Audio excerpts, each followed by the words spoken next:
अब डिटेल में जानेंगे कि सिंपैथेटिक एजेंट हैं क्या, यानी सिंपैथेटिक एजेंट किसे कहते हैं, ये जानना होगा। अब यहाँ से एजेंट की बात हो रही है, तो यहाँ से स्टार्ट होता है आपकी केमिस्ट्री का पोर्शन। बाकी तो अभी तक क्या हो रहा था, इंट्रोडक्शन पार्ट था। तो चलिए यहाँ पे स्टार्ट करते हैं। देखिएगा, सिंपैथेटिक एजेंट किसे कहते हैं। Sympathetic agents are drug that mimic, यानी कॉपी करना। माइमिक मतलब क्या होता है, कॉपी करना, याद रखिएगा। और stimulate, increasing, stimulate the action of the synaptic nerve, क्या, synaptic nerve system by acting on adrenergic receptors or by increasing the release of adrenergic neurotransmitter। अब हम यहाँ पे देखते हैं कि सिम्पैथोमिमेटिक एजेंट ड्रग का काम क्या होता है, कॉपी करना। अब इनकी यदि हम बात करते हैं, they are also called, sympathetic agent को हम क्या कह सकते हैं, एड्रेनर्जिक एगोनिस्ट। ठीक है, एड्रेनर्जिक एगोनिस्ट। और यहाँ पे एगोनिस्ट है मतलब ए एजेंट है, क्या है, एजेंट है। लेकिन यहाँ पे यदि बात की जाए रिसेप्टर की, तो यहाँ पे अलग मैटर हो जाएगा, यानी रिसेप्टर अलग मैटर हो जाएगा। सिर्फ यहाँ पे क्या है, एजेंट की बात हो रही। देखिए, यदि हम बात करते हैं कि सिम्पैथोमिमेटिक मतलब होता है कि इसका एसएआर क्या होगा। माइमेटिक मतलब कॉपी करना, माइमिक होता है। देखिए, structure activity relationship of sympathomimetic agent, इसको हम ब्रैकेट में बोल सकते हैं एस ए आर। याद रखेंगे, क्या बोलेंगे इसे, एस ए आर बोलते हैं। इसकी स्ट्रक्चर एक्टिविटी क्या है, यानी दैट मीन्स कहने का मतलब कि स्ट्रक्चर में कौन सी एक्टिविटी हो रही है और उसका रिलेशनशिप क्या है हमारे बॉडी से, हमारे ड्रग से, जो ड्रग की कैटेगरी है उनसे। The sympathomimetic drugs may be divided into catechol and non-catechol amines. ध्यान देंगे कि जो सिम्पैथोमिमेटिक होता है, ये डिवाइडेड होता है किसमें, कैटाकोल में एंड नॉन कैटाकोल एमाइड में। ठीक है, यदि हम बात करते हैं all the catechol amine possess catechol nucleus, तो इसकी न्यूक्लियस क्या होगी, ये स्ट्रक्चर बनाना है, ध्यान देंगे यहाँ पे कैटाकोल है। इस कैटाकोल रिंग में यदि हमें यहाँ से ए ग्रुप जोड़ देते हैं, तो ये क्या हो जाता है, एड्रेनलिन हो जाता है। क्या हो जाता है यहाँ पे, एड्रेनलिन हो जाता है। यानी यहाँ पे नॉन अमीनो ग्रुप वाला, यहाँ पे क्या, नॉन कैटाकोल अमीन, यहाँ पे एमीन नहीं है, यहाँ पे क्या है, एमीन नहीं है, इसलिए ये क्या होगा, नॉन कैटाकोल एमीन। और कैटाकोल क्या होंगे, इसमें देखिए एमीन है, एमीन है।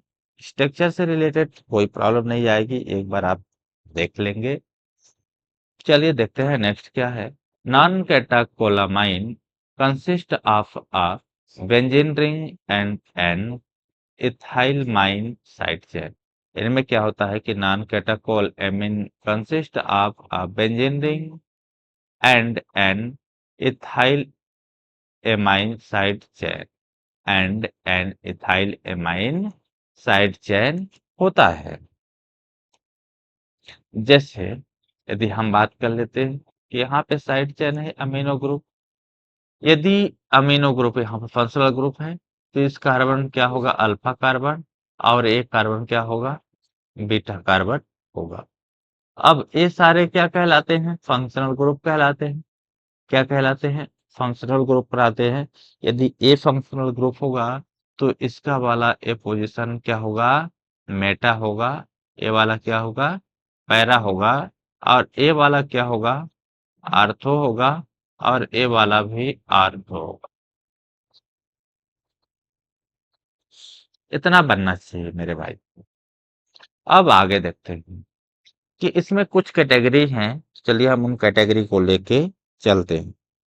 कैटेगरी ए है कि beta phenyl ethylamine type of adrenergic antagonist, इस टाइप से भी हो सकता है। कैसे क्या?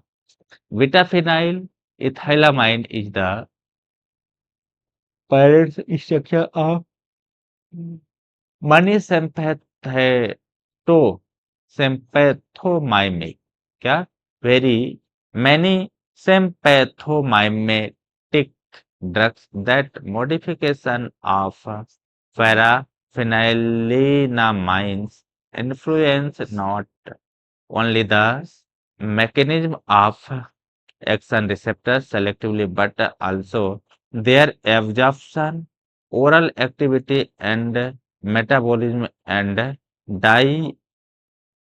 ड्यूरेशन ऑफ एक्शन, इतने एक्शन शो करते हैं। कुछ पॉइंट इसमें और हैं, जैसे दूसरा दो बेसिक स्ट्रक्चर ऑफ ए, तो ए सिर्फ आप देख लेंगे कि बीटा कार्बन पे क्या क्या होते हैं और कैसे किया जाता है। तीसरा है यहाँ पे एरोमेटिक रिंग कौन से होनी चाहिए, कौन सा एंजाइम लिया जाता है और कैसे लास्ट में प्रोडक्ट बनता है साइड अमीनो चैन वाला। यदि हम इसमें से यदि कुछ भी चीज को निकालते हैं या फिर रिमूव करते हैं तो क्या फर्क आता है, किस पोजीशन पे फर्क आएगा और किस पोजीशन पे नहीं आएगा। The lack of hydroxyl group is the aromatic ring, B carbons of the side chain increase in the CNS activity and decrease adrenergic activity, that is amphetamine methamphetamine, याद रखिएगा। इसी में कुछ एक पॉइंट है, तो ये पॉइंट को आप देख लेंगे, ज्यादातर मेन जरूरी नहीं है। अगला है इसमें ethyl amino substitution. Ethyl amino substitution मतलब क्या क्या होता है, किस किस पोजीशन पे जुड़ा होता है, वो भी सब बताएंगे। चलिए हम देखते हैं यहाँ पे, जैसे हमारे नेक्स्ट पॉइंट हो गया अमीनो सब्स्टिट्यूशन। अमीन पे क्या सब्स्टिट्यूशन है और उस पे क्या सब्स्टिट्यूट कर सकते हैं।